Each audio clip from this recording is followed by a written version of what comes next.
Hello friends, previous video में हम लोगों ने क्लास 11 फिजिक्स चैप्टर 2 स्टार्ट कर दिया था, जिसमें हम लोगों ने काफ़ी इंटरेस्टिंग टॉपिक्स पढ़े, जैसे कि थर्मोडायनेमिक्स क्या होता है, सराउंडिंग्स क्या होता है, थर्मोडायनेमिक्स कितने कैटेगरी में डिवाइड है, कितने पार्ट्स में क्लासिफाइड है, और जो थर्मोडायनेमिक्स बाउंड्री क्या होता है। सो हम एक बार रिकैप कर लेते हैं हमने प्रीवियस वीडियोस में क्या क्या डिस्कस किया था। देन हम अपना ये वीडियो थर्मोडायनेमिक्स इक्विलिब्रियम से स्टार्ट करेंगे। ओके, सो देखो हम लोगों ने सबसे पहले सराउंडिंग पढ़ा था। सराउंडिंग क्या होता है, तो देखो everything outside the system which has a direct effect on the system is called is surrounding. अब बाउंड्री क्या होता है, हमने देखा था कि एक सिस्टम है जो एक बाउंड्री से इंक्लोज है, वो बाउंड्री क्या कर रहा है, सराउंडिंग और सिस्टम को सेपरेट कर रहा है। ठीक, फिर देखो टाइप देखा था हम लोगों ने, 3 तरीके के होते हैं, क्लोज, ओपन और आइसोलेटेड। सो जो क्लोज होता है उसमें जो बाउंड्री रहता है वो केवल सराउंडिंग और सिस्टम के बीच में एनर्जी का ही ट्रांसफ़र करवाता है। बट ओपन में दोनों मैटर और एनर्जी दोनों का ट्रांसफ़र हो जाता है। एंड जब हम आइसोलेटेड में देखते हैं तो उसमें एक एडियाबैटिक वॉल की वजह से उसमें ना ही एनर्जी और ना ही मैटर का कोई भी एक्शन नहीं होता in between the surrounding and a system. Okay, and then हमने थर्मोडायनेमिक्स देखा था। थर्मोडायनेमिक्स क्या होता है, it is a branch of physics that deals with concept of heat and temperature and interconversion of heat and other form of energy। फिर हम उसके कुछ पॉइंट्स देखे थे। ठीक, सो नाउ इस वीडियो में हम लोग देखेंगे व्हाट इज थर्मोडायनेमिक्स इक्विलिब्रियम। सो देखो, a thermodynamic system is said to be in thermodynamic equilibrium when macroscopic variables like pressure, volume, temperature, mass, etc. do not change with time. Thermodynamic system is said to be thermodynamic equilibrium। ऐसा time जब जो macroscopic variables हैं जैसे pressure, volume, temperature, मास, ये सब change ना हो with time. ठीक, अभी आगे ये कॉन्सेप्ट समझ में आएगा। ओके, तो देखो अब जेरॉथ लॉ ऑफ थर्मोडायनेमिक हम लोग देखते हैं, उसमें ये कॉन्सेप्ट अच्छे से समझ में आने वाला है। ओके,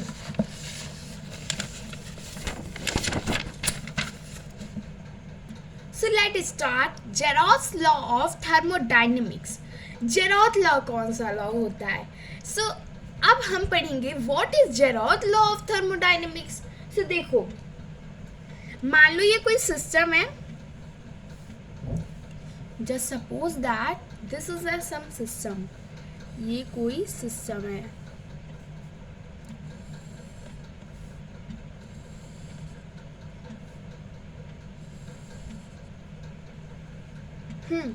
ठीक है, ये मान लो सिस्टम ए है, ये सिस्टम बी है एंड ये सिस्टम सी है। अब देखो ये जो सिस्टम है इसमें 2 तरीके के वॉल हैं, ये 2 तरीके के वॉल से सेपरेट हैं। पहला जो है वो डायाथर्मिक वॉल से सेपरेटेड है, ये डायाथर्मिक वॉल से सेपरेटेड है। सिस्टम ए, सिस्टम बी, सिस्टम सी से किस वॉल से सेपरेटेड है? डायाथर्मिक वॉल से सेपरेटेड है। ठीक, और यही बात करें सिस्टम और ए और बी किस वॉल से सेपरेटेड है? एडियाबैटिक वॉल से सेपरेटेड है। अच्छा, एडियाबैटिक वॉल से कुछ याद आया? मैंने कुछ बताया था आइसोलेटेड सिस्टम में, कुछ याद आ रहा है? एडियाबैटिक वॉल आइसोलेटेड सिस्टम में हमने इसकी बात उठाई थी। चलो कोई नहीं, मैं बता दूंगी। देखो अब ये जो डायाथर्मिक वॉल है ना, वो हीट को इधर से उधर ट्रांसफर करने को अलाउ करता है, बट जो एडियाबैटिक वॉल है वो हीट ना ही मैटर किसी भी चीज़ को इधर से उधर ट्रांसफ़र करने के अलाउ नहीं करता है। तो एक हमारा सिस्टम है जिसमें ए और बी जो है सेपरेट है थर्मल इक्विलिब्रियम में, विद थर्ड सिस्टम के साथ ए और बी जो है वो सेपरेटेड है विद डायथर्मिक वॉल। ठीक, then A and B are in thermal equilibrium. A और बी भी थर्मल इक्विलिब्रियम होंगे। क्या हमने पढ़ा, थर्मोडायनेमिक्स जो होते हैं उन्हें हम थर्मोडायनेमिक इक्विलिब्रियम के नाम से जानते हैं ना। देखो, अगर two system are said to be in thermal equilibrium with each other if they are at same temperature. देखो थर्मल इक्विलिब्रियम मैं बताना भूल गई, चलो यहाँ पर छोटा सा मैं लिख के समझा देती हूँ। देखो बहुत इंटरेस्टिंग है इसीलिए मैं बता रही हूँ इसे। ठीक,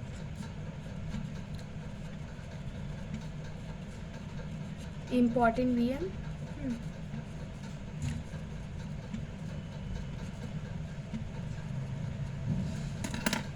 ओके देखो, थर्मल इक्विलिब्रियम कब कहलाएंगे, जस्ट सपोज ये दो सिस्टम है ए बी, ठीक, दोनों सेम टेम्परेचर पे हैं। ए का टेम्परेचर जितना है उतना बी का भी टेम्परेचर है। ओके, तो यही कहता है thermal equilibrium, two system are said to be thermal equilibrium with each other, अगर वो सेम टेम्परेचर पे हो। तो यही मैं यहाँ पर कह रही हूँ कि जैसे कि ए और बी और सी, ए और बी थर्मल इक्विलिब्रियम नहीं है, बट ए सी से थर्मल इक्विलिब्रियम पे है और बी सी से थर्मल इक्विलिब्रियम पे है।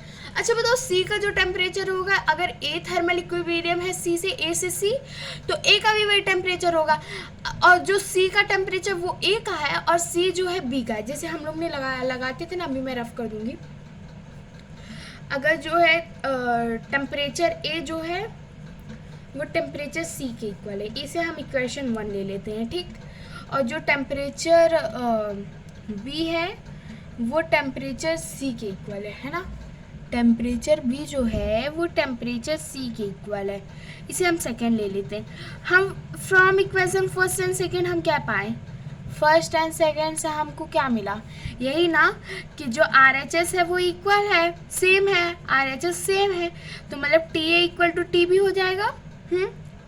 हो जाएगा ना।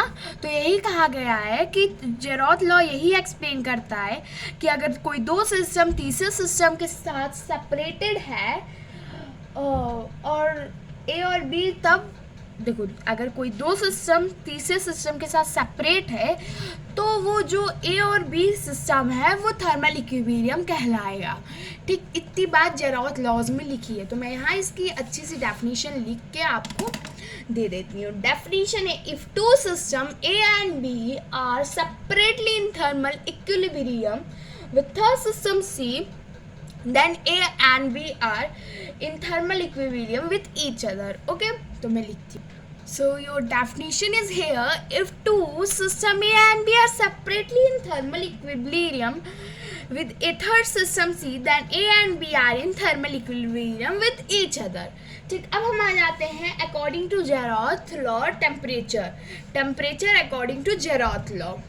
अच्छा देखो, हम लोगों ने क्या पढ़ा कि जो थर्मल इक्विलिब्रियम है कैसा है, थर्मल इक्विलिब्रियम में क्या होता है, टेम्परेचर सेम रहता है ना।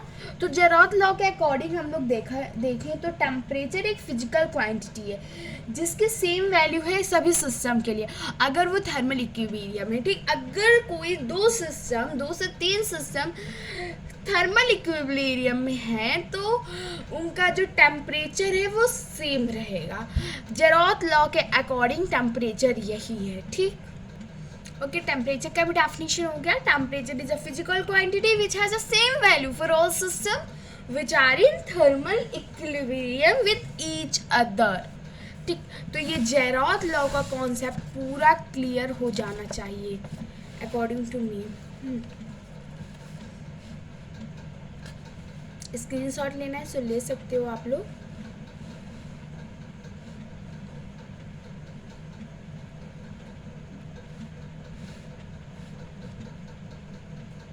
Okay, now last but not least of this video, temperature होता क्या है, ठीक। Okay, so temperature of a body is that parameter जो डिटरमाइन करता है डिग्री, हॉटनेस है, बॉडी हॉट है या फिर बॉडी कोल्ड है। ओके, सो टेम्परेचर का बेसिक सा डेफिनेशन है। सो यहीं पर हमारा वीडियो कंप्लीट होता है। So thank you for watching this video. In next video we will discuss internal energy of system, ठीक, उसमें हम लोग 2 इंटरनल एनर्जी पढ़ेंगे, then heat, then work done. फिर इसके बाद हम एक क्वेश्चन सॉल्व करेंगे। So thank you for watching this video.